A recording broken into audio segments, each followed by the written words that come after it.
Bonjour les premières spécialités. Bonjour les élèves. D'accord, super succès. Bah oui, je dis bonjour les élèves. Bonjour les élèves. Voilà, c'est bien. Bon donc, aujourd'hui, on va faire la suite de la dernière activité sur l'avancement de la réaction, vous savez, avec le sulfate de cuivre et la soude.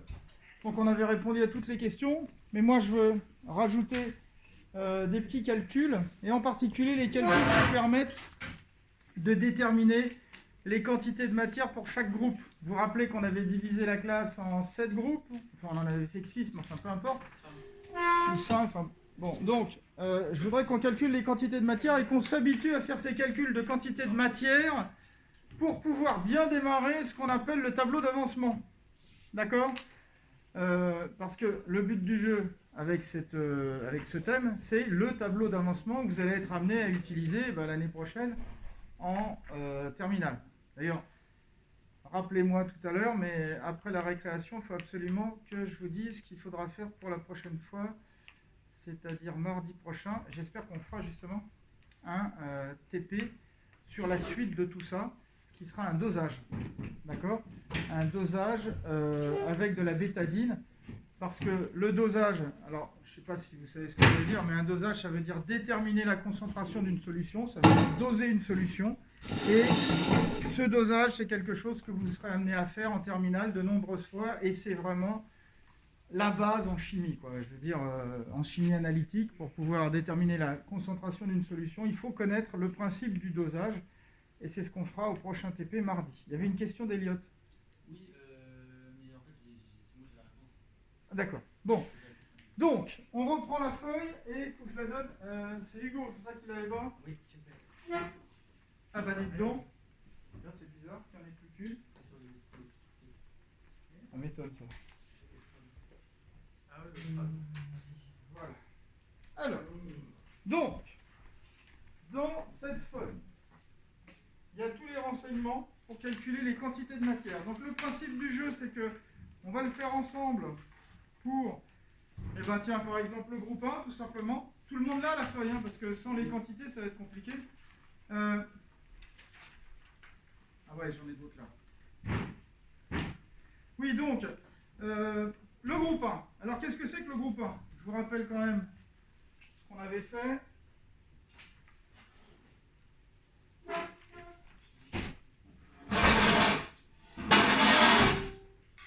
Donc, le groupe 1, j'espère que je suis dans le cadre. C'est là, oui, d'accord. Le groupe 1.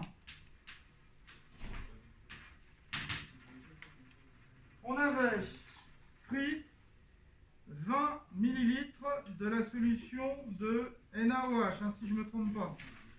Vous me dites si je me trompe. Hein. Donc 2 ml,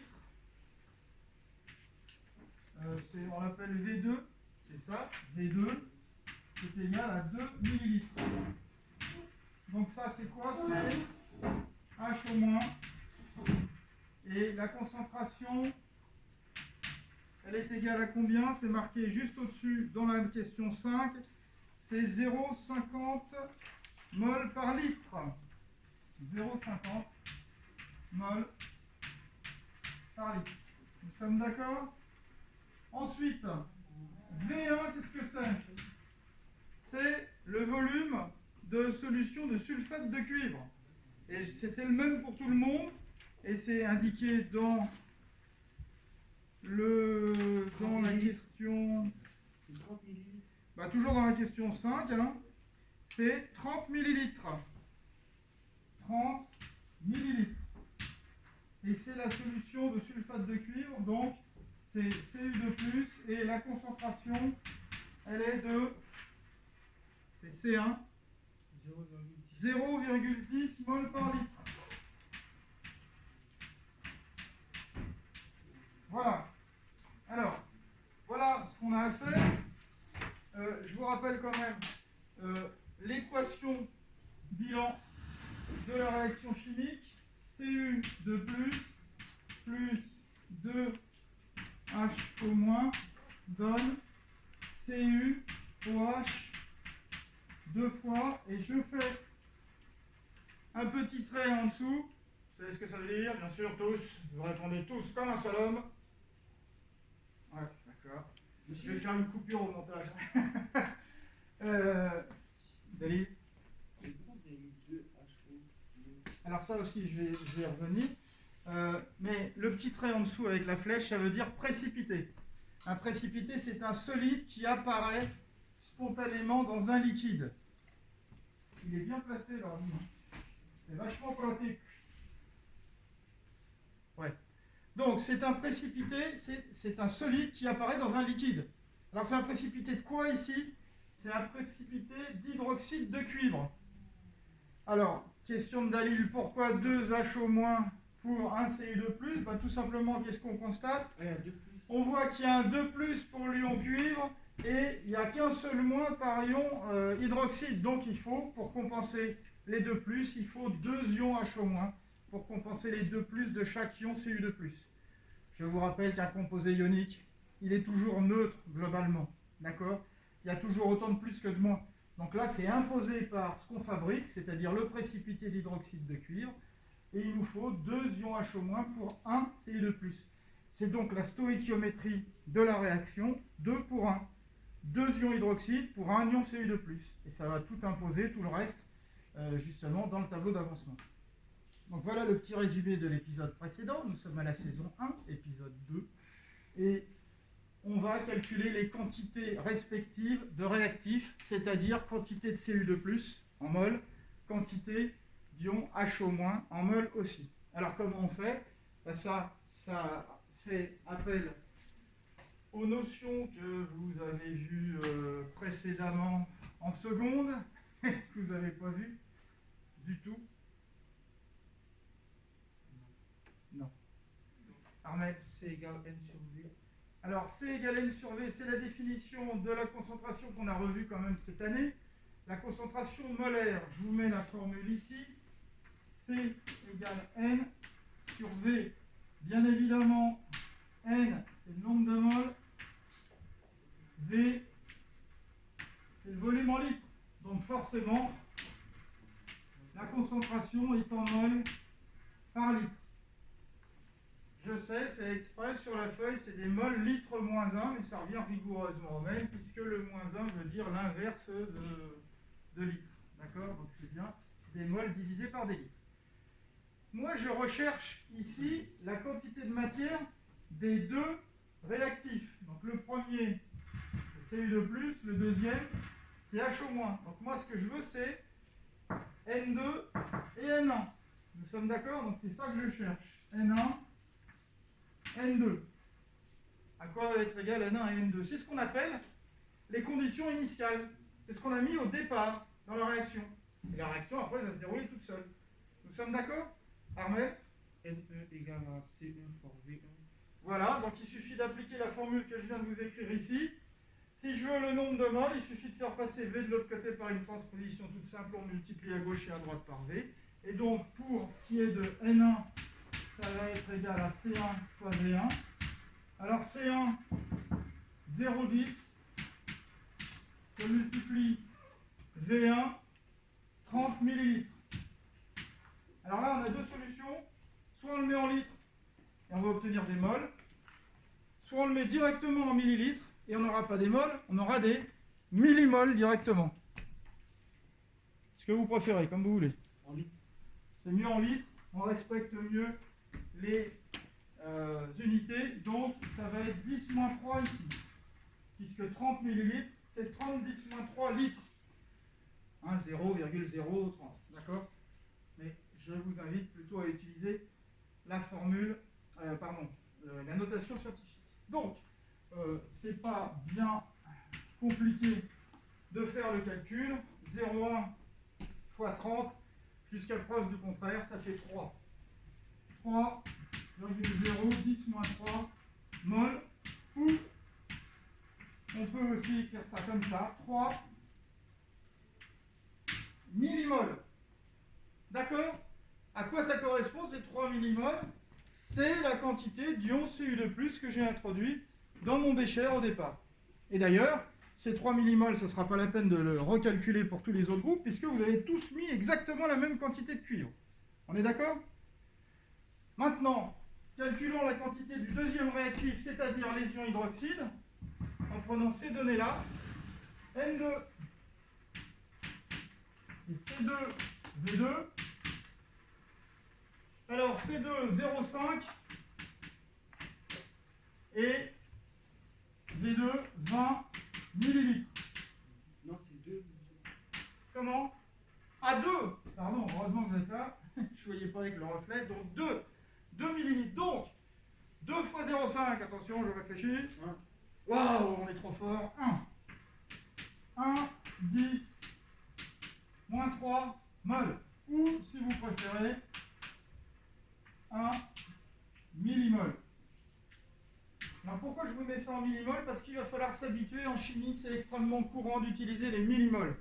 Parce que mine de rien, au laboratoire, une mol, c'est assez important comme quantité. Hein, c'est beaucoup. Et souvent, la plupart du temps, au laboratoire, on utilise des fractions de mol, hein, des dixièmes, des centièmes, et même très souvent, des millièmes de mol. Donc plutôt que de rajouter à 10-3 à chaque fois dans le tableau d'avancement, ça sera beaucoup mieux de mettre millimol, hein, ça ira beaucoup plus vite. On manipulera des chiffres beaucoup plus simples. Donc là, vous voyez qu'on a 3 millimoles d'ion Cu2+, et 1 millimol seulement d'ion HO-. Donc déjà d'entrée de jeu, on peut répondre à une première question. Est-ce que c'est un mélange stéréchiométrique, ça?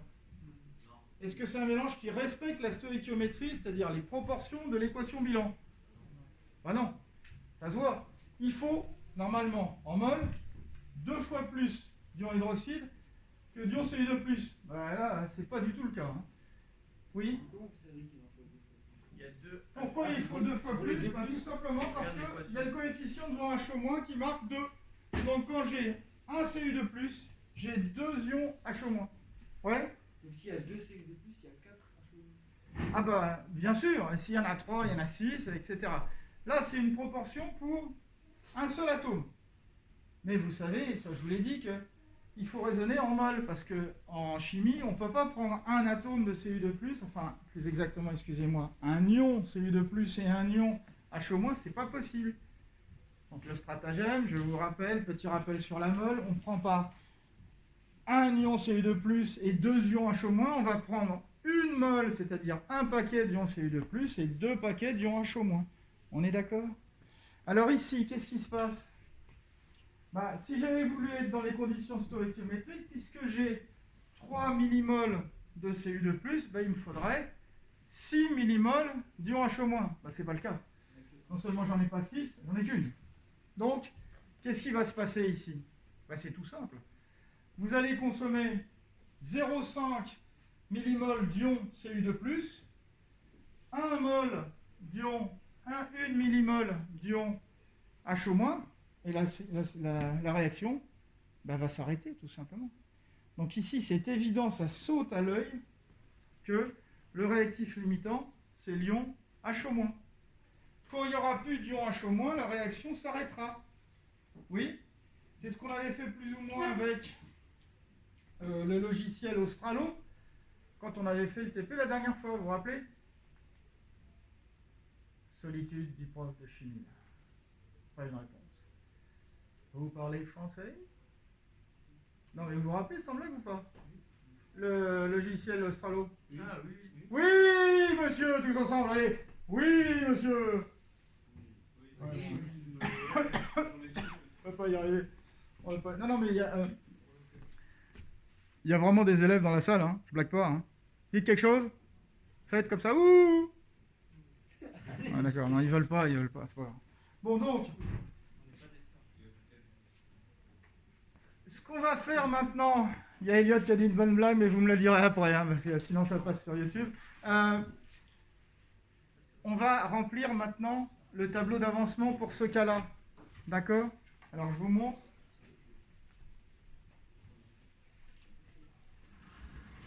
Donc, alors, je ne sais pas, ça va peut-être disparaître à l'écran. Non, apparemment pas. Je mets un peu de lumière.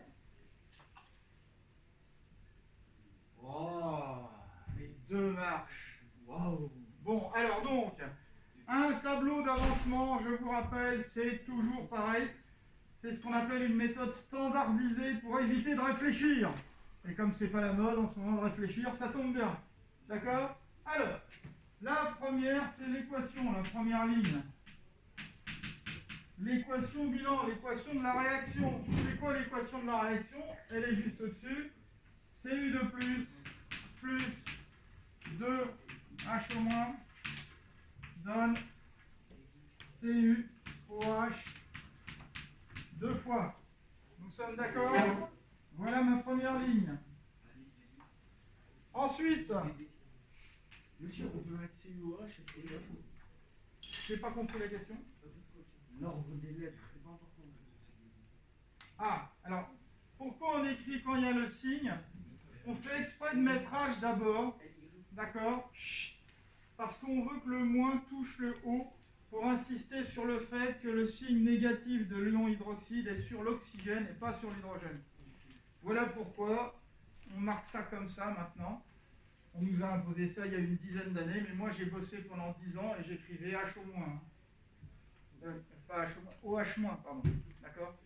Et là, par contre, on insiste plus sur le fait de OH. Pourquoi? Un peu pour insister que on met les deux lettres l'une à côté de l'autre qui correspondent là où il y a la charge.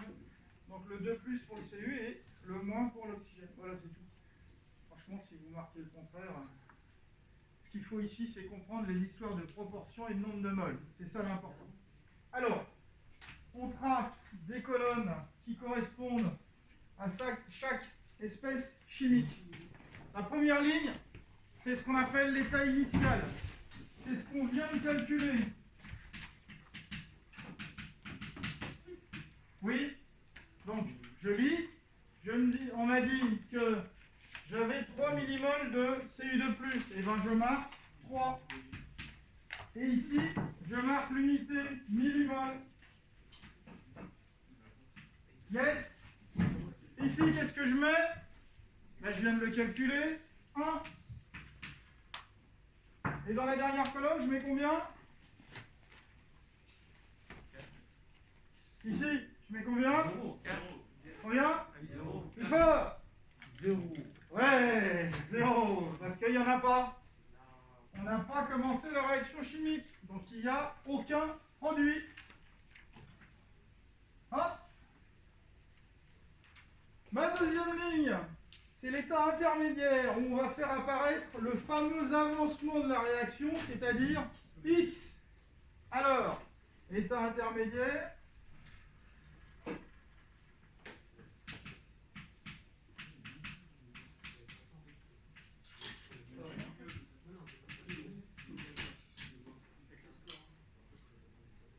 Une question, chers amis. Non? Hugo, vous avez besoin de quelque chose? Non, mais vous me dites. Non, mais il faut le faire sur une feuille. Oui, il n'y a pas la place sur la feuille que je vous ai donnée. Hein. Ça, il faut prendre une feuille à soi. Là. Il y a trop à écrire, hein, on est d'accord. Bon, alors. L'état intermédiaire. Qu'est-ce qui va se passer? Je vais consommer X mol à chaque fois. Alors ici, je consomme X mol, donc je fais 3 moins X. Le coefficient stoichiométrique du Cu2+, c'est 1. Et ici, je marque 1 moins 2X. Parce que le coefficient stoichiométrique de H-, c'est 2. Et combien on a produit? Ali a une idée? Non. Vous n'avez pas la moindre idée de ce qu'on peut écrire là, par exemple. Il a dit 1,2, c'est ça? Non. Ali? Une question? Une réponse, pardon? Non, on peut pas. Bien sûr que si, on peut mettre. Qu'est-ce que je vais écrire? X, simplement. Le coefficient stoichiométrique du produit CuOH 2 fois, c'est 1. Donc c'est X la production. Point barre. X. Je vous renvoie à l'activité sur les sandwichs avec 2 tranches de pain, une tranche de jambon. D'ailleurs, là, je vous ferai remarquer, on a le même type de stoichiométrie simple. Hein. Oui, 2 pour 1. Comme dans l'activité. Et enfin, le dernier. Alors, ça va cacher le haut pour ceux qui suivent la vidéo, mais c'est pas grave, je le remettrai au-dessus. Donc l'état final.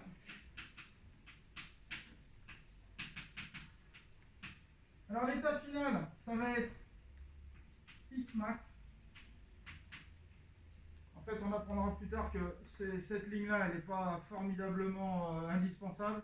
On peut passer directement à l'état final. Il suffit pour l'état final de remplacer 3 moins x par 3 moins x max. Et ici, 1 moins 2x max.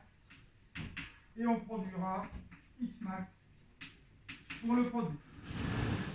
Voilà mon tableau d'avancement rempli pour ce groupe numéro 1.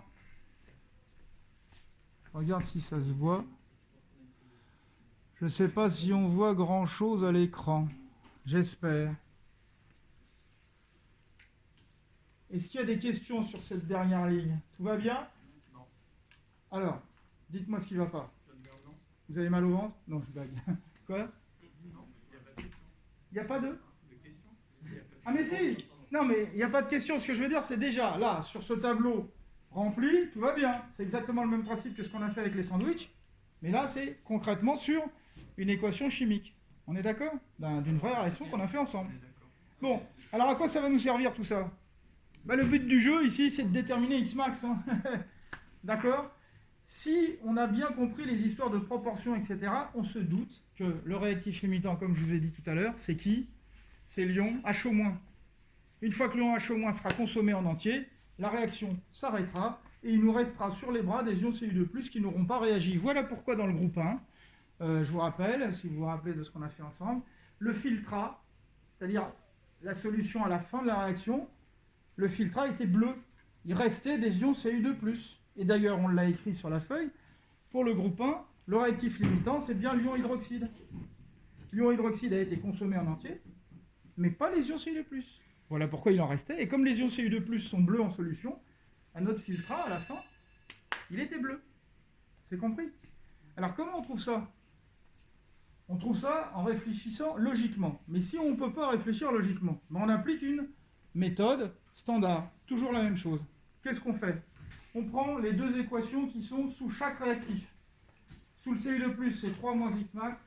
Sous le H-, c'est 1 moins 2x max. Vous vous rappelez qu'on avait fait les deux hypothèses avec les sandwichs. On ne va pas procéder de la même manière cette fois. On va essayer d'être plus efficace et d'aller plus vite et d'être plus efficace, plutôt que de faire deux hypothèses, de dire il y en a une qui est impossible et l'autre qui est possible, parce que ça voudrait dire que finalement, quelque part, on est obligé de faire deux fois les calculs. Là, on va le faire qu'une fois, en utilisant un stratagème, mais assez simple. Alors, si Cu2+ est limitant, c'est lui qui est consommé en premier totalement. Donc ça veut dire que 3 moins x max égale 0. Si c'est H-, ça voudra dire que c'est lui qui est consommé entièrement, et donc ça voudra dire que 1 moins 2x max égale 0. Ben, en fait, on va poser ces deux hypothèses en même temps, et on va les écrire, on va faire une sorte de système. Vous voyez où je vais en venir? Donc c'est ce que je vous écris au tableau tout de suite.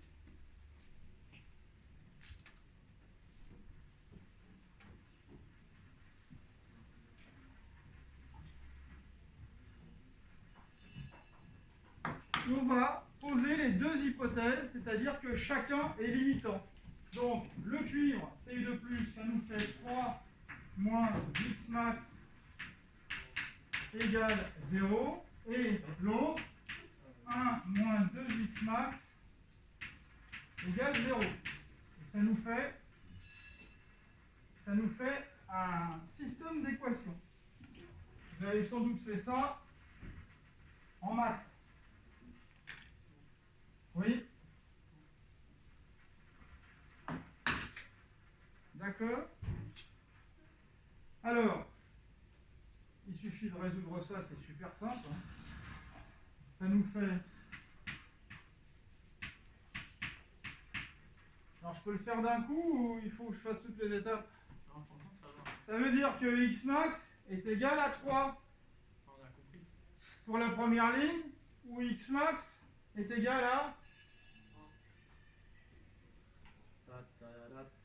La première ligne, c'est 3. 0,5. Hein. la on deuxième parle- ligne. On parle de la première. Donc, la première, c'est 3 millimoles. La deuxième, c'est 0,5, enfin, on peut pas 1 divisé par 2, 0,5 millimoles. Et bien, de ces deux hypothèses, on prend le X max minimum, c'est-à-dire le deuxième. X max égale 0,5. On prend le plus petit des deux. Comment? Ça a beau être X max, eh bien, on prend l'avancement le plus petit des deux. On a le choix entre deux avancements en faisant ces deux hypothèses, 3 millimoles ou 0,5 millimoles. Le bon avancement, c'est le plus petit. Donc on prend le plus petit, c'est donc ici 0,5. C'est donc l'avancement de la réaction, c'est 0,5. Et donc, par conséquent, ça veut dire que le réactif limitant, c'est celui à qui correspond l'équation, c'est-à-dire H au moins. Et on peut donc écrire que c'est H au moins le réactif limitant. Une question de Joachim. Pourquoi depuis tout à l'heure, dans les nombres entiers, vous écrivez 0,0? Enfin, c'est chiant.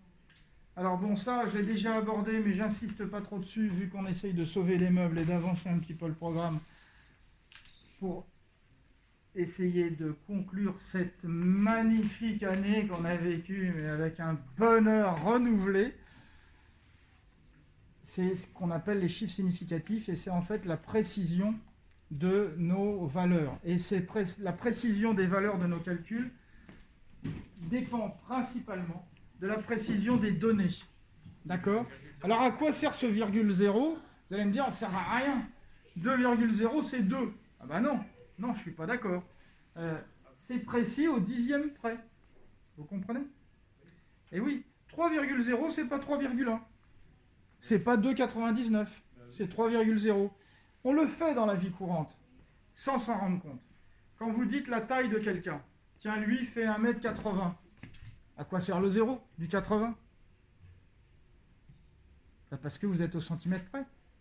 Parce que si vous devez vous embrouiller avec la personne en question, Non, c'est surtout un gars d'1m80 et un gars d'1m85, on ne joue pas dans la même cour. Mais c'est surtout qu'on va pas dire 1m8, compter en décimètres, c'est débile. Enfin, genre en Ah bah centimètres, pourquoi? c'est- Ah bah, en ça centimètres, c'est c'est plus représentatif. parce en que mètres. vous avez l'habitude. Si on dit 1m8, Vous avez l'habitude parce que c'est quelque chose de cohérent.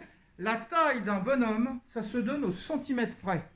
La donner au millimètre près, c'est absurde. La donner à la dizaine de centimètres, c'est absurde aussi. C'est pas assez précis. Quelqu'un d'1,7 mètre, ça veut rien dire.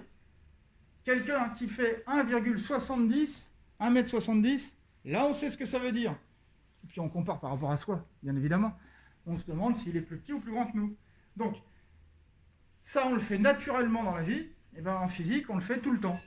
Donc, 3 millimoles, c'est 3,0, c'est pas pareil que 3 millimoles. Ce qu'il y a, le 0, j'en suis sûr. Et d'ailleurs, j'ai pas écrit 3,01 ou 3,02. Ben, je ne sais pas ce qu'il y a derrière ce 0. C'est une question de précision de mesure. Et ça vient de quoi? Ça vient des données. Alors, quelles sont les données? Je les ai effacées, c'est dommage.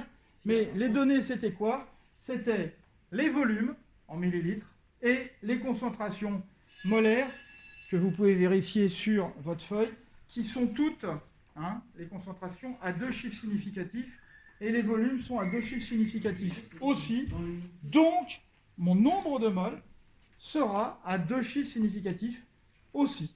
D'accord? Et ce 0, comme son nom l'indique, il est significatif, ça veut dire qu'il veut dire quelque chose. J'en suis sûr. Et c'est pour ça que je le note d'ailleurs. Et ça a un intérêt.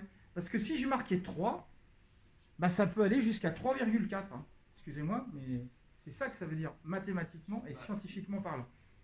Oui. Bah, si on le met en minimal, c'est que c'est le plus petit chiffre significatif. Oui, mais le virgule 0, je suis sûr de ce virgule 0, c'est pas 3,1. Je répète, c'est 3,0. C'est pas la même valeur. Et si c'était 3,1, on marquait 3,1. Si c'était 3,1, je marquerais 3,1. Mais c'est pas 3,1, c'est 3,0. Le 0, je le note parce que j'en suis sûr. Si je marque 3, c'est que je ne sais pas ce qu'il y a après, justement. Mais c'est ça la rigueur. On ne sait pas ce qu'il y a après. Si on sait que c'est 3. en fait. Genre, on sait que c'est précis, ça Non, fait parce un qu'il continu. y a Oui, mais d'accord, mais c'est comme vous me disiez tout à l'heure, 1,8 mètre. On va pas dire quelqu'un fait 1,8 mètre, ça n'a pas de sens. Mais ça, on va en Je suis d'accord avec vous, mais naturellement, ça vous sort tout seul. Vous dites 1,80 m, parce que c'est au centimètre près. Est-ce que ça vous viendrait à l'esprit de dire 1,801? Quoi? Au millimètre près?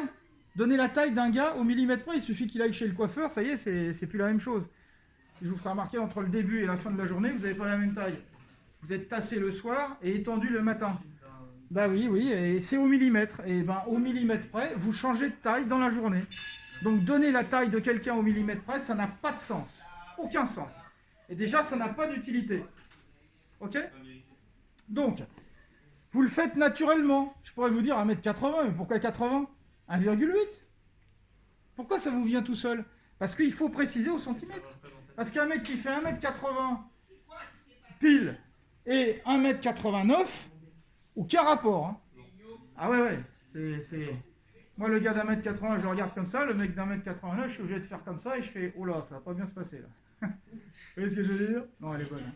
Bon, donc, revenons-en à notre tableau d'avancement après cette digression sur l'incertitude et sur la précision des chiffres significatifs. Donc, les chiffres significatifs, normalement, on est revenu dessus en seconde, mais je sais qu'on n'a pas eu trop le temps. J'ai dû vous donner l'année dernière, en seconde, la feuille sur les puissances de 10 et les chiffres significatifs. Il y a des chances, fouillez dans vos archives. Mais je voudrais qu'on continue sur ce tableau d'avancement et qu'on finisse au moins ce groupe 1 avant la récré. Alors, là, comme j'en reviens à X max, on a le choix entre 3 et 0,5. On choisit le plus petit. Donc, on prend le plus petit et on le note. Hein. On choisit, on prend le plus petit.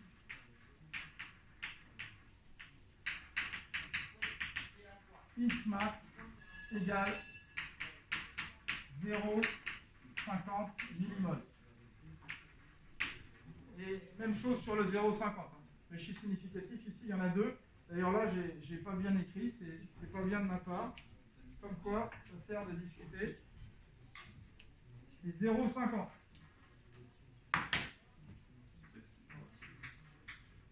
0,50 millimol. Deux chiffres significatifs. Parce que le 0 à gauche de la virgule ne compte pas dans les chiffres significatifs. Alors, parce qu'on aurait pu le marquer tout simplement en notation scientifique 5,0 10 moins 1. Donc, le X max est 5 millimol, et donc, H au moins est limitant.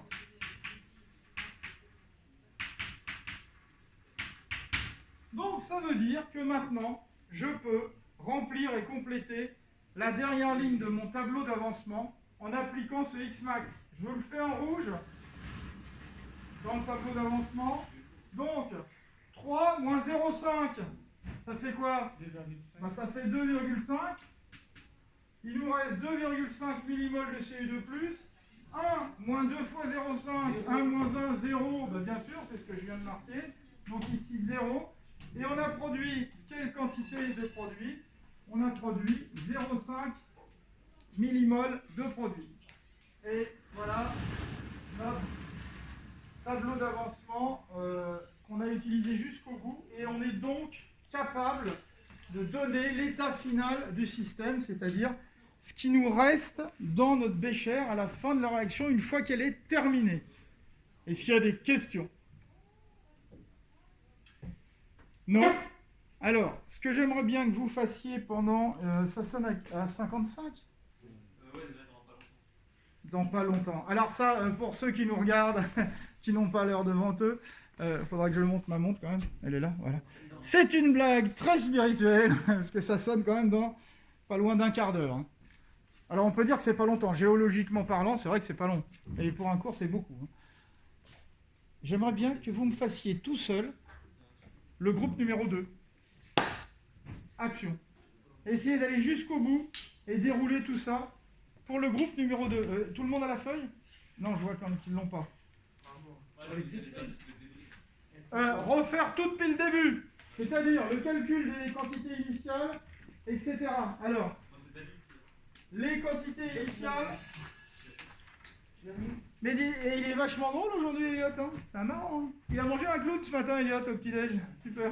Il aime bien faire des blagues. Ouais, c'est des super drôles. Super drôles les blagues. Alors, le groupe numéro 2, je vous rappelle, c'est pas la peine de faire de nouveau le calcul de la quantité de matière des ions Cu2+. Tous les groupes avaient la même quantité, donc on va retrouver le 3 pour Cu2+. On avait tous 30 ml. On est d'accord? Donc on va pas recommencer le calcul, ça n'a pas d'intérêt. Tout le monde a 3 millimoles de Cu2+. Le seul changement, c'est les ions H-. Donc pour le groupe 2, c'est le double. Donc vous me refaites tout, même s'il suffit de multiplier par 2. Non, d'abord, la première chose, on fait les choses dans l'ordre. On calcule les quantités de matière initiale, donc juste pour H-, C2, V2. C'est un robinet, merci, qui permet d'amener l'eau à l'intérieur du bâtiment. Voilà. Donc je reprends. Voilà, au cas où il vous agresse le robinet. Oui, je sais. Il vous regarde méchamment, c'est ça, hein? Oui, d'accord. Vous calculez la quantité d'ion H- au début, quantité initiale, donc C2V2, vous me faites le calcul, vous trouvez le nombre de moles, vous me refaites le tableau d'avancement, vous déroulez jusqu'à la fin, vous remplissez la dernière ligne pour Xmax et vous me faites le système ici et vous me trouvez Xmax. Sans regarder le tableau, faites-le pour vous, entraînez-vous. Oui, d'accord, mais que vous sachiez faire 2 x 2, j'ose espérer que c'est le cas. Je suis d'accord, mais pour essayer la méthode, il faut la refaire soi-même. On ne peut pas faire autrement. Donc je vous laisse les 5 minutes qui viennent et on corrige ensemble. Dépêchez-vous. Et pendant ce temps-là, je vais effacer mon tableau pour le compléter. Au boulot. On fait C2 pour V2, on a dit. Bah oui, pour calculer la quantité d'ion hydroxyde, c'est C2 fois V2.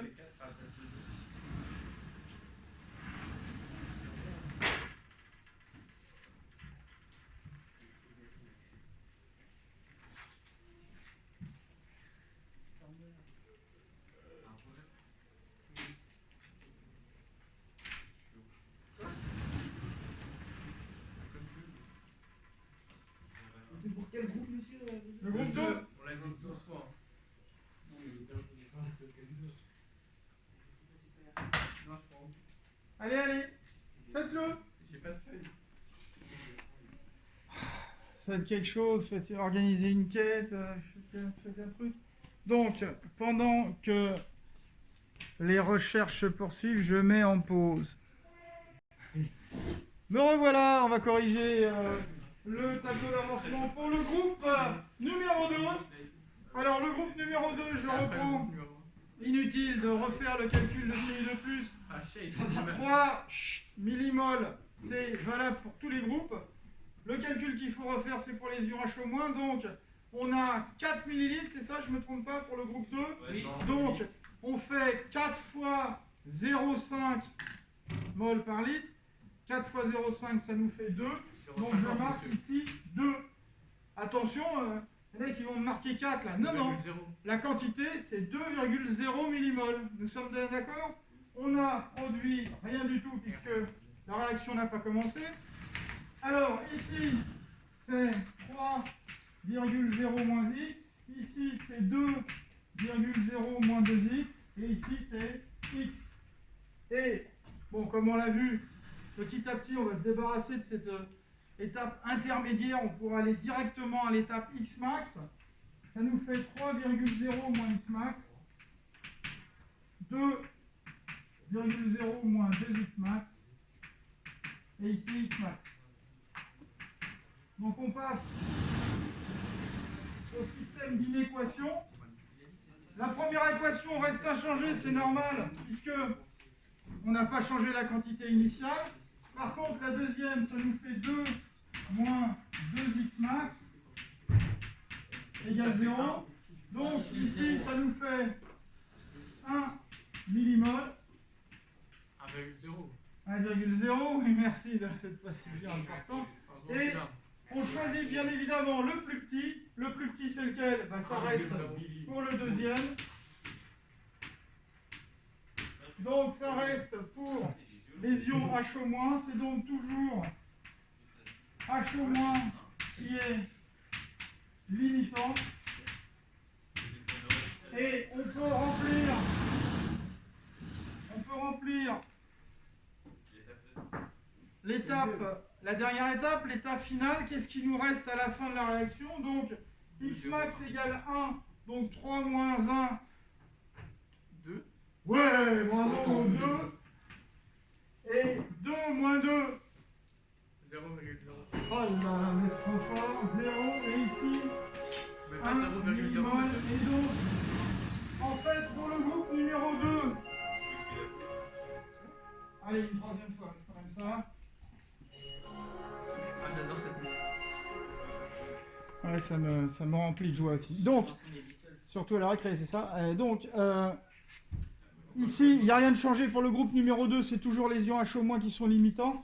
Donc à la fin de la réaction, il reste des ions Cu2+, d'accord? Il ne reste plus d'ions HO-. Je vous invite à vérifier sur l'activité qu'on avait faite. On avait bien trouvé ça, que pour les groupes 1, 2, 3, hein, c'était les ions HO- qui étaient limitants. Et il nous restait des ions Cu2+ à la fin de la réaction. Après la récréation, nous ferons le mélange stoïchiométrique, celui qui est important, c'est-à-dire le groupe numéro 4, on verra pourquoi. Et on fera aussi un groupe qui aura comme ion militant, enfin comme réactif limitant, les ions Cu2+. Ça sera à partir du groupe 5. D'accord? Bonne récréation, je vous reprends tout de suite après. Bonjour, nous revoilà, nous étions en train de discuter chimie. Voilà. On a traité le groupe numéro 2. Donc je voudrais qu'on s'intéresse maintenant au groupe spécifique, le groupe numéro 4, celui qu'on appelle mélange stoïchiométrique, parce que justement il respecte les proportions stoïchiométriques imposées par l'équation bilan. Ici c'est 1 pour 2. Alors, vous notez groupe numéro 4. Encore. Alors le groupe numéro 4. C'est pour après le numéro 3. Le 3, C'est pareil que le 2. c'est pas très utile. Exact. C'est ce que j'ai dit. C'est exactement pareil que le numéro 2, il y a une petite différence près, qu'il y a un petit peu plus d'ions HO-, mais finalement, on reste dans le même cas. C'est toujours les ions HO- qui sont limitants. Alors passons maintenant au groupe, j'ai oublié ma feuille, le groupe numéro 4. Alors le groupe numéro 4, il a 12 millilitres d'ions HO-. Alors, si je fais le calcul des conditions initiales, c'est N2 égale C2 V2, donc N2, c'est le groupe 4. Hein. Donc ça nous fait 0,5 fois, ça y est, j'ai oublié, c'est Alzheimer. Hein. 12, pardon, 12, 12,0. 6. C'est 12,0, Alors, monsieur. c'est 12,0. C'est vrai que là, il y a 3 chiffres. D'ailleurs, 0,5, je sais pas si. C'est 0,50. Mais je vous l'ai dit tout à l'heure, mais vous m'avez fait écouter. Excusez-moi. Donc 0,5 fois 12 divisé par 2, ça nous fait donc 6 millimoles. D'accord? Donc ici, on se retrouve avec 6. Dans notre tableau d'avancement, on constate immédiatement qu'on a bien 2 fois plus d'ions HO- que d'ions Cu2+. On est bien donc dans les conditions stoïchiométriques, c'est-à-dire les proportions imposées par l'équation bilan. 2 fois plus de mol de HO- que de mol de Cu2+. Donc si tout est normal, eh bien, puisque c'est le mélange stoïchiométrique, on doit avoir les deux réactifs limitants en même temps. Donc vérifions. Alors, ici, ça va nous faire 6 moins x max, 6 moins x, et ça nous fait x ici, et là, 6 moins x max. Et bien sûr ici, x max. On reprend les équations de tout à l'heure.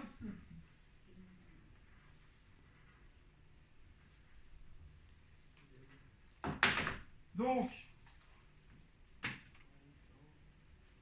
l'équation ici, c'est 6 moins 2x égale 0. Et on se retrouve avec X max égale 3 millimoles. Et voilà. Donc là, on vous dit, on prend le plus petit. Il n'y en a pas. C'est bon, ça. On ne prend pas le plus petit, on prend les deux. Pourquoi les deux? Bah, tout simplement parce que les deux réactifs sont limitants.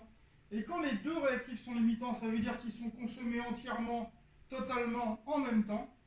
Et ça veut dire qu'on est dans le cadre du mélange stoïchiométrique. C'est-à-dire que on respecte les conditions de l'équation bilan. Joachim, parlez fort et de manière intelligible pour tout le monde. Vous avez mis 6,0 moins x dans le tableau d'avancement. Merci. Grosse erreur de ma part. Heureusement que je suis là. Il y a un 2 ici et un 2 ici. C'est dans l'enthousiasme d'après réaction. Ali, une question? Non, j'avais cru entendre, excusez-moi. Bon, alors donc, on trouve que le X-max est le même pour les deux. Donc ça veut dire que les deux réactifs sont limitants en même temps. Donc on choisit quoi? Ben, on choisit le plus petit, de toute façon, c'est le même pour les deux. Donc X-max égale 3 millimoles. Les deux réactifs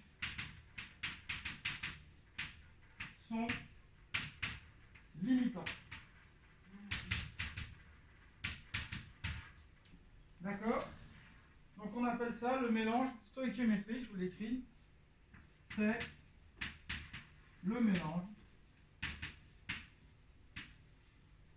stoïchiométrique.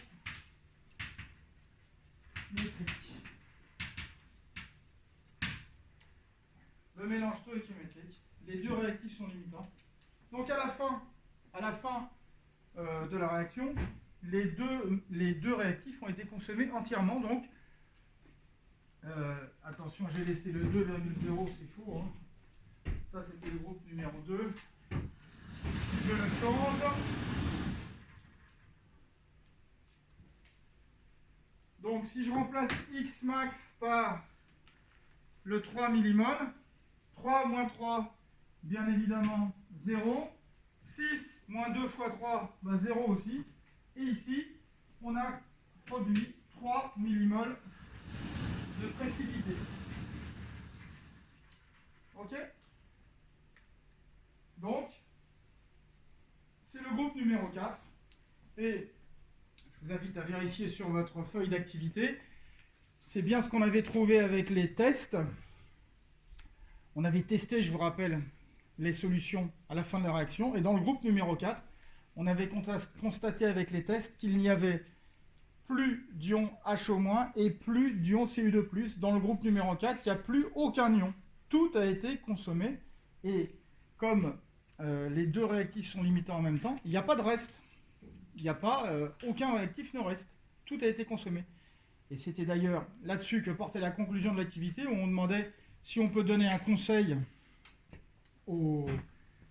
à l'agriculteur, là, puisque je vous rappelle que c'était de la bouillie bordelaise qu'il devait fabriquer pour étendre sur ses champs, pour faire fongicide, c'est-à-dire tuer les champignons. On lui conseillait de bien respecter les conditions stoïchiométriques de l'équation bilan, 2 fois plus d'ion HO- que d'ion Cu2+. Alors bien sûr, il n'y a pas 36 solutions pour faire ça. Pour faire ça, et c'est un peu le sujet de l'activité, il faut respecter les proportions en mol et non pas en masse. Et là, il y a un calcul, et si on ne connaît pas la mol, ben on est bien embêté. Bon, alors la plupart du temps, je suis bien d'accord avec vous. Sur les sacs, quand on fabrique de la bouillie bordelaise, les proportions sont données en grammes. On indique en grammes à ceux qui doivent le faire directement sur le paquet pour ne pas se tromper, tout simplement. Voilà. Il y a des questions? Alors, je voudrais qu'on fasse quand même une fois pour un groupe après le groupe 4, c'est-à-dire un groupe où on rajoute encore plus d'ions HO-. Qu'est-ce qui va se passer si on rajoute des ions HO-? Ben, si on dépasse la quantité de 6 millimoles d'ions HO-, qu'est-ce qui va se passer? Il y aura trop de HO- pour le Cu2+. Il y aura trop d'HO- par rapport aux ions Cu2+. Donc, qui va être limitant ici? Les Cu2+. D'accord? Une fois que tous les 3 millimoles de Cu2+ auront été consommés et les 6 millimoles d'ions HO- consommés, Il reste encore. et ben, il va rester tous les ions en plus qu'on aura mis, les ions H- qu'on aura mis en plus des 6 millimoles, ça nous restera sur les bras. Donc on aura bien une solution à la fin qui contiendra des ions H-, et c'est le résultat qu'on a eu dans l'activité, c'est-à-dire que tous les groupes après le groupe 4 se retrouvaient avec plus du tout d'ions Cu2+ à la fin, mais des ions H- qui restaient, parce qu'ils étaient mis en trop, tout bêtement. D'accord ? Et d'ailleurs, on avait constaté que à partir du groupe 4, le filtrat était parfaitement limpide et incolore, donc il n'y avait plus d'ions Cu2+ du tout dedans. Ah oui, parce qu'ils ont tous été consommés entièrement à partir du groupe 4. Donc, oui, les ions Cu2+ sont bleus en solution aqueuse. Ok. Alors, on regarde quand même le groupe, tiens, au hasard, je sais pas moi, le groupe numéro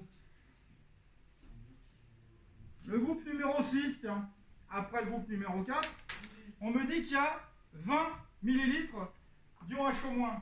20 millilitres. Si je fais 20 millilitres, qu'est-ce qui se passe?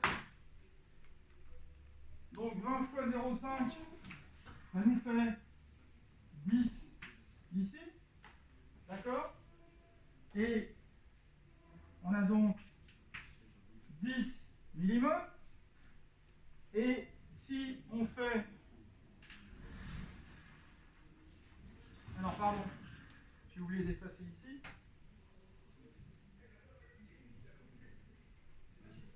Hop. Alors ça sera 0 aussi. Hein, mais bon. Si on fait 10 moins 2x max, 10, voilà. J'efface le 3 ici.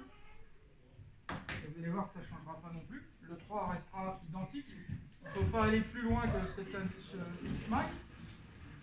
Alors, si je fais mes équations maintenant, je me retrouve ici avec 10 moins 2x max. Donc ça me fait un 10 divisé par 2, ça me fait 5 millimoles. Donc on me dit de prendre le plus petit. Si je prends le plus petit, je prends qui? Je prends celui du dessus, 3 millimoles. Donc ça veut dire que celui qui est limitant, c'est lequel? Eh bien c'est le réactif qui correspond à cette équation. C'est donc le Cu2+, les ions Cu2+ sont limitants. D'accord? Et il reste des ions H-. Alors combien? Eh bien, là, ça sera égal à 0, puisque X max égale 3 millimoles, c'est marqué. 10 moins 2 fois 3, 6, 10 moins 10, ça nous fait 4. 4 millimoles. D'accord? Et là-bas, on a produit combien? 3 millimoles. Donc c'est-à-dire qu'à partir du groupe 4, de toute façon, c'est Cu2+ qui est limitant. Donc ça veut dire qu'on ne peut pas dépasser un X max égal à 3 millimoles.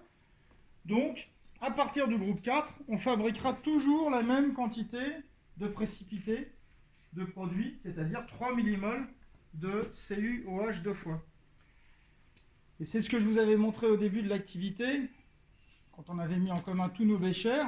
Je vous avais dit que déjà il y avait une cassure au niveau de la couleur, et à partir du groupe 4, on avait à peu près la même quantité de précipité à la fin. Voilà.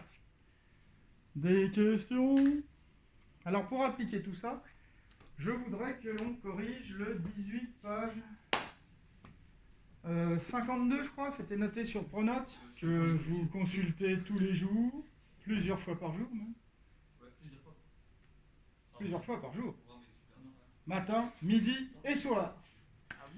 Le 18 page 52.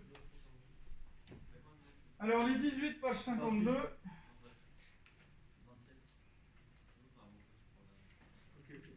Vous avez demandé de le préparer? Vous l'avez bien sûr tous préparé?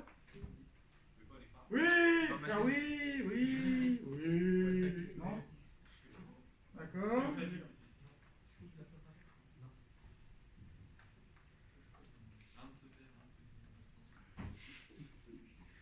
Alors,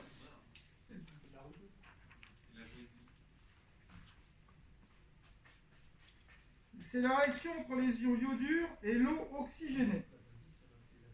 C'est une réaction d'oxydoréduction. Alors vous vous rappelez quand j'étais proche de l'hospitalisation avec mon Covid au fond de mon lit, vous aviez suivi une ou deux séances avec M. Benouna sur l'oxydoréduction.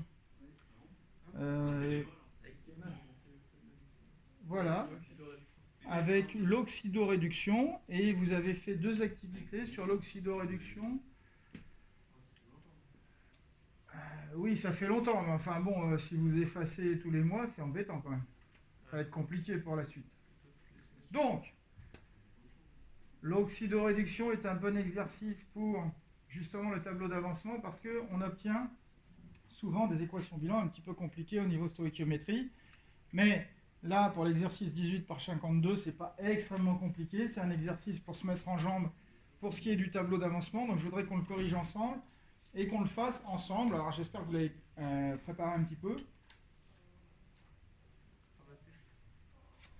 Oui, oui, monsieur, oui. Voilà, je fais le public en même temps, donc ça c'est... Oui, d'accord. Ok, alors, le 18, page 52. Je vous écris l'équation bilan de la réaction d'oxydoréduction entre les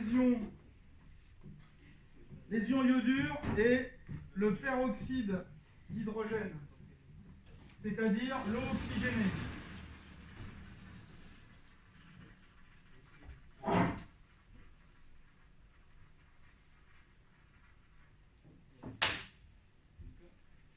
Alors, le 18, page 52. Donc, le principal, l'équation de la réaction 2I-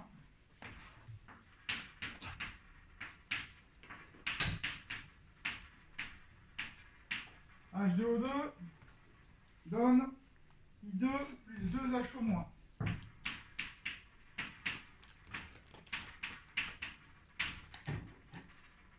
Alors bien évidemment, ça c'est l'équation bilan de la réaction. Vous savez que ces équations-là, on peut les décomposer en 2 demi-équations électroniques avec 2 couples.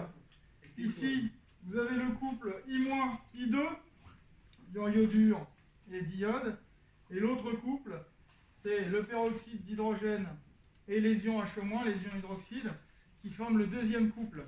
Et donc, il y a toujours un oxydant et un réducteur. Ok? L'oxydant, alors on va rappeler ce que c'est. L'oxydant et le réducteur. C'est celui qui oxyde. Alors, l'oxydant est celui qui oxyde. Bonne réponse à ma droite, bravo. C'est ça, et effectivement. Encore faut-il savoir ce que c'est qu'une oxydation.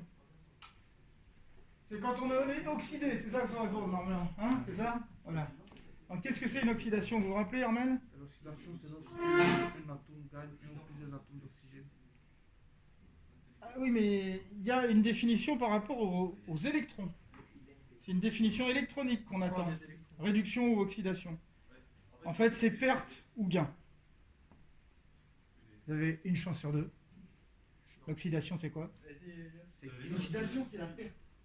L'oxydation, c'est la perte. Et la réduction, c'est le gain. D'accord? Donc, une espèce qui va gagner des électrons va être réduite et une espèce qui perd des électrons va être oxydée. D'accord? Donc, une espèce qui perd des électrons est oxydée et donc, justement, ici, on va observer ça, mais pas du côté oxydoréduction. On va regarder plutôt, justement, au niveau tableau d'avancement. Alors là, vous voyez que ce n'est pas spécialement compliqué puisqu'on retrouve une histoire de proportion 1:2. Mais attention, ici, il y a 2 produits. D'accord? C'est un peu la petite différence avec la première équation qui était vachement facile. Celle-là, il y a 2 produits. Alors, qu'est-ce qu'on me donne? Pour faire mon exercice, on me dit déjà déterminer la quantité de matière de chaque réactif. C'est toujours comme d'habitude. Pour faire un exercice d'avancement, il faut toujours, bien évidemment, déterminer les quantités initiales. Alors, comment on fait? Eh bien, en regardant l'énoncé. Dans cet énoncé, qu'est-ce qu'on me dit? On me dit qu'on mélange 20 ml d'eau oxygénée de concentration 15 grammes par litre. Bon, bah voilà, on a la définition. Donc, on sait que la concentration d'eau oxygénée, c'est 15 grammes par litre. Et son volume est de, c'est ce que j'ai dit, 20 millilitres. 20 millilitres. Attention, là c'est une concentration massique et non pas molaire, donc on va avoir une masse. Donc on sait que la concentration massique, c'est M sur V. Donc si je veux M, ça va être Cm fois V. Mais M ne me suffit pas. Qu'est-ce que je veux pour un tableau d'avancement? Je dois avoir une quantité de matière, c'est-à-dire N. On doit calculer le nombre de moles. Et pour calculer le nombre de moles à partir de la masse, rappelez-moi comment on fait, j'ai un trou. Armel, Petit m sur grand M. petit m sur grand M, et grand M c'est quoi? La masse molaire. La masse molaire de la molécule considérée. Ici c'est quoi? H2O2. Donc, ça me donne M. Et donc si je veux N, c'est petit m sur grand M. C'est-à-dire, ça va nous faire Cm fois V sur grand M. Yes? Je vois, il y en a qui font la tête là. C'est bon? Donc, eh ben, il faut la calculer, grand M. Grand M de H2O2, c'est 2 fois la masse molaire de l'hydrogène, plus 2 fois la masse molaire de l'oxygène. Bien évidemment, vous n'avez pas à prendre par cœur ces masses atomiques molaires. Elles sont données soit dans le tableau de la classification périodique, soit directement, comme c'est le cas ici, dans l'énoncé. Donc on vous le donne ici. 8 pour l'oxygène et 8 pour l'oxygène. Qu'est-ce que je raconte? Il y en a qui disent des bêtises et je les réponds. Je les répète, c'est horrible. 16 pour l'oxygène et 1 pour l'hydrogène. Donc ça nous fait 2 fois 1 plus 2 fois 16. Fallait pas me coûter. Donc 32 plus 2, a priori ça va faire 34 grammes par mol. C'est bon pour tout le monde? Ceux qui ont préparé ça, on doit retrouver ça normalement. Oui, voilà, la foule crie oui, d'accord. Ok, bon alors, ensuite, j'applique ma formule petit m égale. Alors, Cm fois V, Cm, 15. c'est ici 15. Je multiplie 20 Fois 10 puissance fois moins 3. 10 moins 3, puisque c'est des millilitres. Le tout divisé par 34. Combien ça fait? Quelqu'un a une calculette peut faire les calculs, s'il vous plaît? 8,82 en 10 puissance moins 3. Alors, 15 fois 2, ça fait du 30. 300. 310 moins 3, ça fait 0,3. 0,3 divisé par 34. 0,3 divisé par 34, je vous fais un prix à 0,3 divisé par 30. Donc, 3,10 moins 1 sur 3,10 puissance 1. Ça fait moins 2, ça nous fait 0, ça fait 3,10 moins 3. Un peu moins. Alors c'est quoi la valeur exacte? Ah non, pas 3,10 moins 2. Non. On va faire 2, combien? Attendez, là, j'ai pas de lunettes. Alors, combien on trouve? 8,82 fois 10 puissance moins 3. 8, 10 moins... Ah oui, bah 8, mais qu'est-ce que je racontais là? J'ai dit quoi? J'ai dit combien? J'ai dit 3. Mais non, pas 3, parce que c'est 3 divisé par 3. 3 divisé par 3, ça fait 1. Ça fait 10 moins 3. Ouais, 10 moins 3, alors en fait, non, c'est 8,82 Ouais, c'est pareil.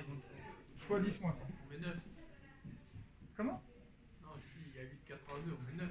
8,8 8, 8.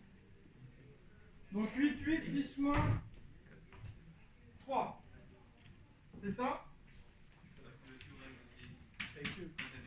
8,8 10 moins 3 mol. Ouais. Elios? Il dit rien d'intéressant. Ouais, justement, c'est une blague de ma part. J'attendais, qu'est-ce qu'il nous dit, Elios? Bien, bien observé. Donc, ensuite, qu'est-ce qu'on me dit? On me dit que l'ion iodure, on en prend 20 millilitres et c'est 1 mol par litre. Donc là, ça va être beaucoup plus facile. Les ions I-, donc C égale 1 mol par litre et V égale 20 millilitres. Donc ici, N égale C fois V, 1 fois 20, 10 moins 3, ça nous fait 20, 10 moins 3 mol. Bien sûr, c'est des millimoles. D'ailleurs, on peut l'écrire aussi ici, là, c'est 8,8 millimoles. On va travailler comme dans l'exercice de tout à l'heure, en millimoles. Nous sommes d'accord? De toute façon, c'est le même prix, c'est le résultat. Établir le tableau d'avancement avant de déterminer l'avancement final de la réaction. Alors pour faire l'avancement final, il faut faire tout ce qu'on a dit ici. Donc, hop hop hop. On va recommencer notre tableau.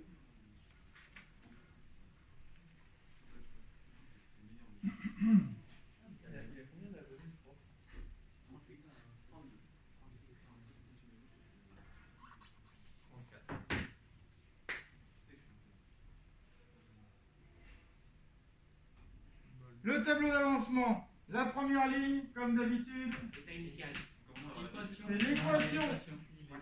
Elle est là-haut. 2I- plus H2O2 donne I2 plus 2HO-.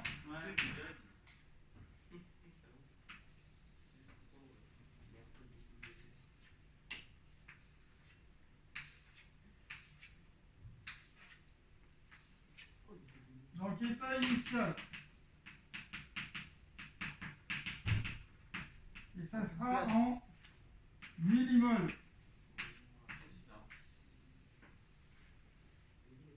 Je fais 2 traits ici, c'est pour la flèche. Il entend le monsieur. Hein. Bon donc, Il n'a pas demandé ça. ici, pour les ions I-, je viens de le calculer à l'instant, j'ai 20. H2O2, il est là-bas, 8,8. Et qu'est-ce que je marque ici? 0, 0. En anglais. On n'a pas commencé. Je vous propose de faire l'impasse sur l'état intermédiaire et d'aller directement à l'état final parce que franchement, faire une ligne de plus, ça n'a aucun intérêt. Donc l'état final,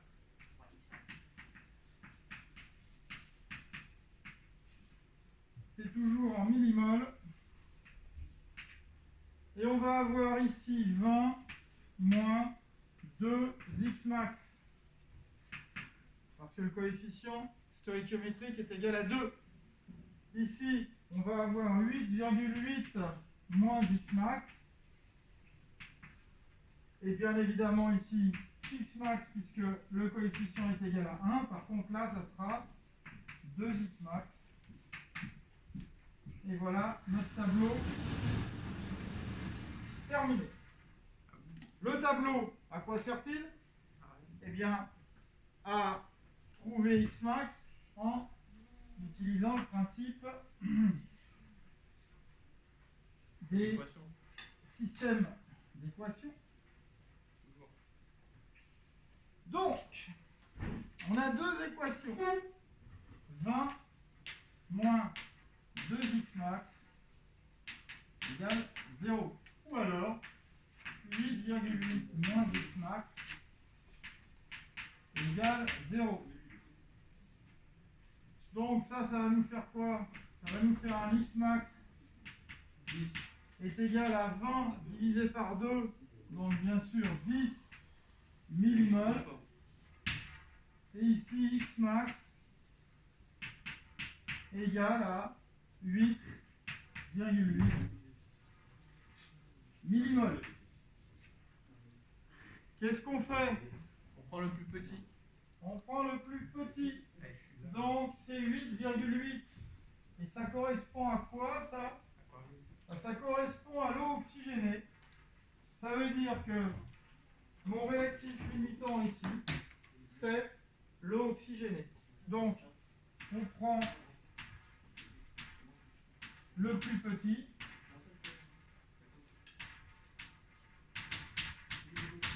Donc, X max Il fait beau maintenant. est égal à 8,8 millimol. Nous sommes d'accord? Franchement, ouais. Ouais? Eh ben, c'est formidable. De toute façon, vous n'avez pas le choix. Ah bon?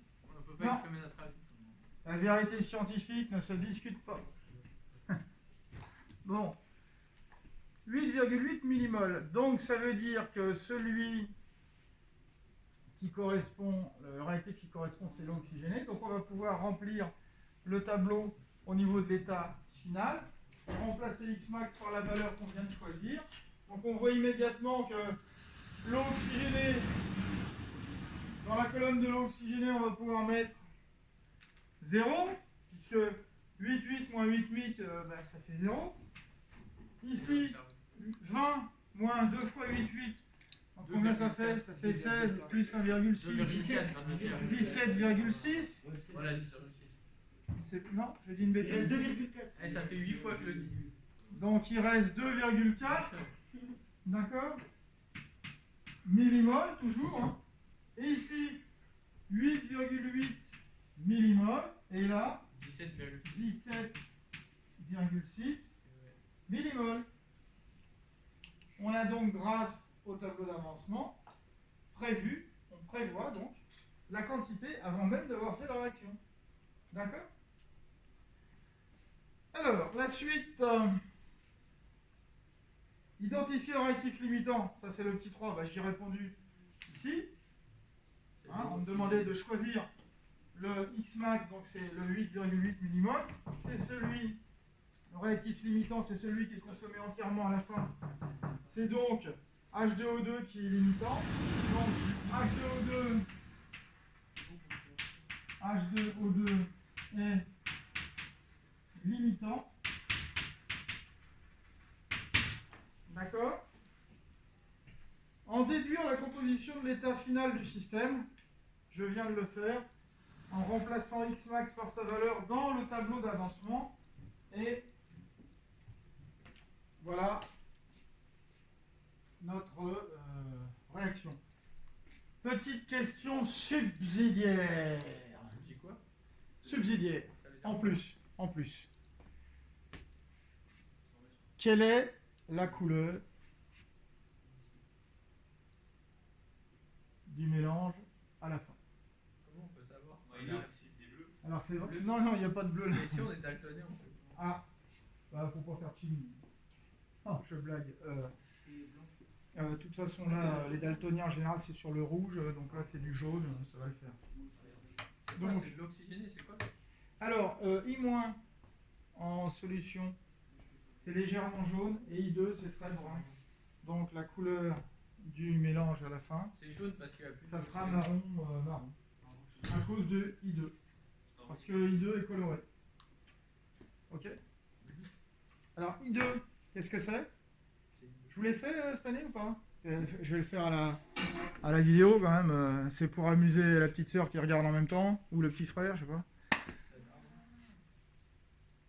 I2, c'est important pour moi. La molécule de I2. Le diode. I2. Oui. Il a compris? C'est déjà fait. Bah, c'est I, c'est I. Je l'ai déjà fait? Non, je l'ai déjà fait. Ah, moi, vous, sans me dire? Non, sans vous la dire.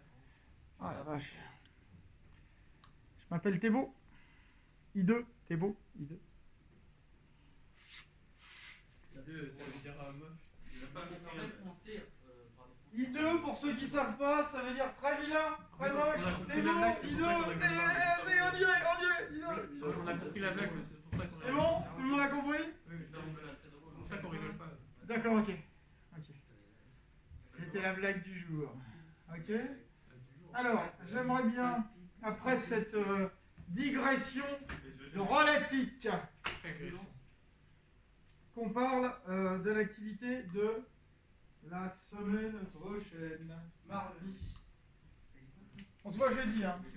Jeudi, ce que je voudrais qu'on fasse ensemble, c'est quelques exercices que je vous mettrai sur Pronote à faire. Vous pourrez en préparer un, puis on en fera d'autres, pour vraiment que le tableau d'avancement, quand vous arrivez en terminale, il faut que ça soit un truc qui roule, quoi. Parce qu'on n'a pas le temps de refaire tout ça. D'accord ?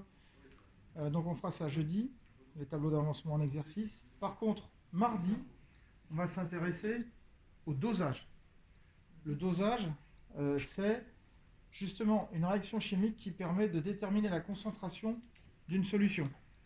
Oui, ça s'appelle comme ça, dosage. Doser quelque chose, ça veut dire déterminer sa concentration. Ça aussi, ça doit être quelque chose de naturel pour vous en terminale. Et la plupart du temps, on utilise des moyens colorés pour le dosage. D'accord ? Donc on va faire un dosage avec du diode. On va doser, parce que faut que je me rappelle, oui. On va doser la bétadine. Tout le monde connaît la bétadine ? Le truc pour désinfecter là. Alors, la bétadine, ça sert à désinfecter les plaies ouvertes. Hein, d'ailleurs, c'est ce qu'on vous badigeonne sur le champ opératoire, comme on dit, avant d'opérer. La première chose qu'on fait en chirurgie, c'est qu'on badigeonne avec la bétadine l'endroit où on va ouvrir. Parce qu'il faut bien ouvrir pour aller regarder dedans. Et donc, on met de la bétadine. La bétadine, pourquoi c'est un désinfectant ? Parce que c'est un produit qui est concentré en I2. I2, le fameux I2, très important pour M. Desbeaux, voilà, il est là, I2. Hein. Et I2, ça fait partie des halogènes. Et les halogènes, comme vous le savez, sont des réactifs des éléments très réactifs parce qu'ils ont un électron à capter pour vérifier la règle de l'octet. D'accord ? Tous. Et ils réagissent avec tout ce qui bouge. Donc des éléments chimiques qui réagissent avec tout ce qui bouge, c'est des éléments très réactifs et en général qui sont pas très bons. C'est-à-dire qu'ils sont toxiques. Hein. C'est pas pour rien qu'on fait tout. La plupart des désinfectants se font avec les halogènes. Donc le plus connu, c'est bien sûr le chlore. Donc je ne vous fais pas un dessin sur le chlore, l'eau de Javel, tout ça vous connaissez. Mais il faut savoir que l'iode aussi, l'iode est un très bon désinfectant. Alors médicalement, je ne sais pas pourquoi on l'utilise sur les plaies ouvertes plus que d'autres, j'en sais rien. Mais en tout cas, le diode, il est utilisé sur les plaies ouvertes. Et c'est marron. Le diode en solution aqueuse est marron. Alors, le problème du diode, c'est qu'il est extrêmement peu soluble dans l'eau. Et quand on fait un produit désinfectant, qu'on veut le badigeonner sur la peau, c'est à base d'eau, forcément. Donc, on utilise un stratagème pour faire rentrer les molécules de I2 dans l'eau, bien qu'elles soient pas du tout solubles dans l'eau, enfin très peu. On utilise une molécule qui va prendre le diode et qui va l'emmener dans l'eau. Et c'est ce qu'on fera donc mardi. On fera un dosage avec le diode contenu dans la bétadine en utilisant une réaction qui réagit donc avec le diode et qui décolore la solution. C'est-à-dire qu'une solution qui contient des ions I2, naturellement, elle est colorée marron-jaune en fonction de sa concentration. Et plus les ions I2 sont consommés, plus elle devient incolore. Et quand tous les ions sont consommés, on a une solution incolore. Et ça sera l'occasion de voir un dosage colorimétrique. On verra que la solution change d'un coup de couleur. Vraiment, la couleur, c'est la goutte près. Donc c'est ce savoir-faire qu'on essaiera de voir mardi prochain. Donc ça veut dire, sous-entendu, qu'on amène la blouse, hein, chers amis. Vous en souviendrez ? Vous en souviendrez, ceux qui écoutent elle dort, là. Je la vois, elle dort. C'est drôle, ça, non ? Ouais. Ils vont faire... Vache, comment il fait ? Donc, il faut amener sa blouse. Parce que normalement, les confinements, ça dure combien de temps? Ceux qui sont confinés aujourd'hui, ils seront là mardi, non? Pas forcément? Ah, bon. Enfin, ceux qui viennent mardi et qui sont derrière leur écran à l'artilet, ils amènent la blouse mardi. Merci. D'accord? Donc, on fait une petite pause. Alors, plus de gros mots maintenant, ça tourne. Merci. Voilà. Donc, le numéro 23, page 53, c'est précisément sur ce qu'on va faire mardi. C'est ce qu'on appelle le dosage. Alors ici, c'est pas un dosage qu'on fait avec l'iode. Le diode, c'est le dosage qu'on fait avec le permanganate. Le permanganate, ce qui est très pratique, les ions permanganate, ils ont une propriété, c'est d'être colorés extrêmement, de manière intense. C'est violet. À l'écran, c'est violet. Enfin, vous verrez pour ceux qui regardent, hein, page 53 du livre, c'est violet. Donc tant qu'il y a des ions permanganate, la solution est violette, rose, comme ça. D'accord? On applique quelle équation bilan? L'équation bilan, elle est en dessous. Vous voyez? Alors, 2 MnO4-. MnO4-, c'est quoi? C'est 4 oxygènes sur un atome de manganèse, Mn. Et ça s'appelle les ions permanganate. Alors, ça veut dire que l'atome est oxydé à son maximum de nombre d'oxydation. On ne rentre pas dans les détails parce que vous ne savez pas ce que c'est, mais toujours est-il qu'on ne peut pas mettre plus d'oxygène là-dessus qu'on en a mis là. D'où le nom permanganate, manganèse, manganate. D'accord? Père Lachaise, c'est très drôle. C'est ça. Oui. Non, tout à l'heure on a vu le peroxyde d'hydrogène, c'est pareil. C'est l'eau oxygénée. Bon, donc ça c'est les ions permanganate qui sont violets. Ils vont réagir avec les ions H2, C2O4. Et qu'est-ce que c'est? Alors, c'est pas les ions, c'est l'acide, pardon. L'acide oxalique. L'acide oxalique qui réagit avec les ions permanganate pour donner quoi? Pour donner des ions Mn2+. Les ions Mn2+ sont incolores. Pas de couleur dans la solution. D'accord? Donc, qu'est-ce que ça veut dire? Ça veut dire que quand les ions permanganate sont complètement consommés dans la réaction, il n'y a plus de couleur. Donc, votre solution, elle passe du violet à l'incolore. Et ça se fait en une goutte. C'est ça qu'on verra mardi, c'est ça qui est intéressant. Il suffit d'une goutte. Vous étouffez pas, Joachim. À force de rire, on peut étouffer. Hein. D'où l'expression mourir de rire. D'accord? Donc, faites attention. Oui, il y en a qui se font mal en riant, en rigolant trop. Mais enfin, c'est important de rire. C'est bon pour la santé. D'accord? Alors, première chose, je vais vous recopier au tableau l'équation bilan. Mais on vous demande de définir en une ou deux phrases ce qu'est l'équivalence.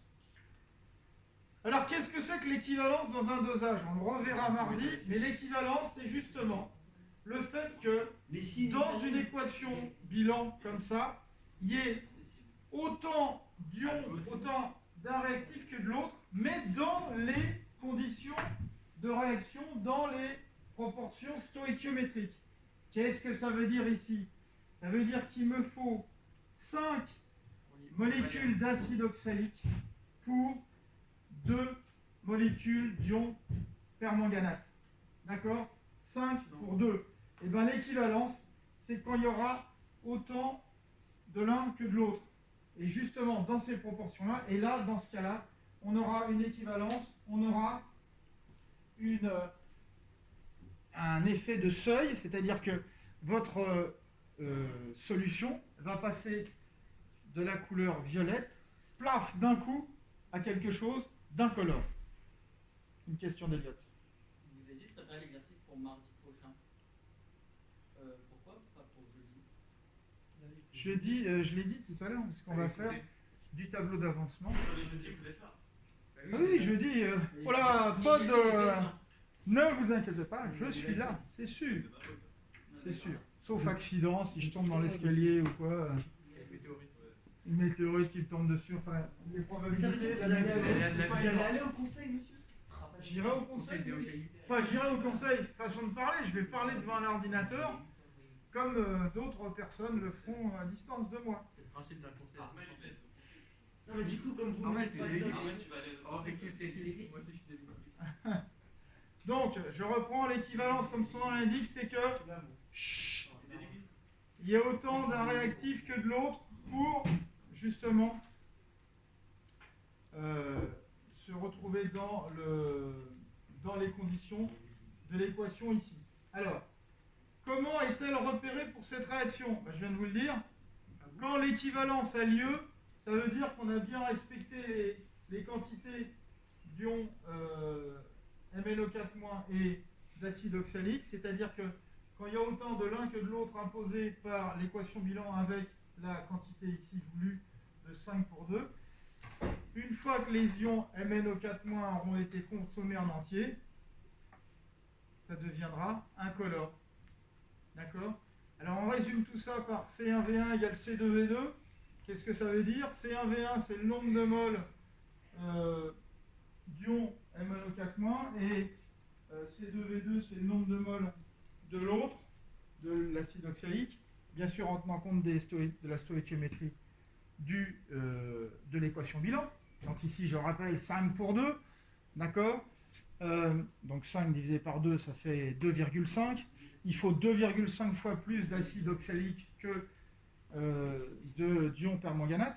Une fois qu'on a atteint cette équivalence, eh ben, les ions MnO4- sont consommés en entier. Alors vous allez me dire, les ions, l'acide oxalique aussi, oui, c'est le mélange stoïchiométrique. Et qu'est-ce qui se passe? On le voit à l'œil, notre solution devient incolore. Elle était violette et paf, d'un coup, elle devient incolore. Et on s'arrête, et comme ça, on a calculé, simplement en regardant, on va pouvoir, pas calculer, pardon, il faudra faire un calcul, mais on va pouvoir déterminer la quantité d'ions MnO4- qu'il y avait dans notre solution. Bien évidemment, il faut utiliser une solution d'acide oxalique dont on connaît parfaitement la concentration et on détermine très précisément le volume équivalent. Il y avait une question, Jacqueline. Le précipité, il est rouge. Il n'y a pas de précipité ici. C'est pas un précipité, c'est la couleur des ions MnO4-. Alors, ça sort rouge parce que ce vidéoprojecteur doit être un peu plus vieux que moi, donc forcément, il commence à fatiguer. Mais sinon, c'est violet. Si j'ai le temps de vous montrer, je vous montrerai aussi avec du permanganate au bureau, parce qu'on n'aura pas le temps de faire une deuxième manip de dosage, mais je vous montrerai, vous verrez, c'est bien violet. D'ailleurs, on l'utilise dans la vie quotidienne, le permanganate. C'est ce qu'on utilise quand on fait de la salade pour beaucoup de monde, pour beaucoup de gens. La salade, c'est une crudité, il faut le désinfecter, mais on ne va pas mettre de l'eau de javel dessus, parce que c'est pas bon. Hein. La salade passée dans l'eau de javel, c'est dégueulasse, parce que ça a goût d'eau de javel. Voilà, donc, qu'est-ce qu'on fait? On prend des petits grains de permanganate, d'accord, de permanganate de potassium la plupart du temps, puisque ces MnO4-, ils font un ion positif avec, c'est des ions K+. Donc le permanganate de potassium, ça se vend dans le commerce. C'est des petites pastilles violettes. On en met une ou deux dans l'eau de rinçage de la salade. On brasse bien la salade avec cet ion permanganate. Ça ne donne pas de goût, mais ça désinfecte bien. Pourquoi ça désinfecte? Parce que les ions permanganate sont des oxydants très très forts. Et qui dit oxydant très fort dit quelque chose qui tue tout ce qui bouge, donc toutes les bactéries. Alors ce que je voudrais que vous fassiez, c'est, je le noterai sur Pronote, je mettrai les exercices à préparer pour jeudi, pour qu'on aille assez vite pour jeudi pour le tableau d'avancement. Et en deuxième partie de séance, on finira cet exercice pour se préparer à la séance de mardi. Et je répète, mardi, on manipule, donc merci d'amener vos blouses. Voilà. Je vous souhaite un bon goûter, puisque c'est l'heure. J'imagine que vous allez prendre des chocobéennes. Bonne journée, au revoir.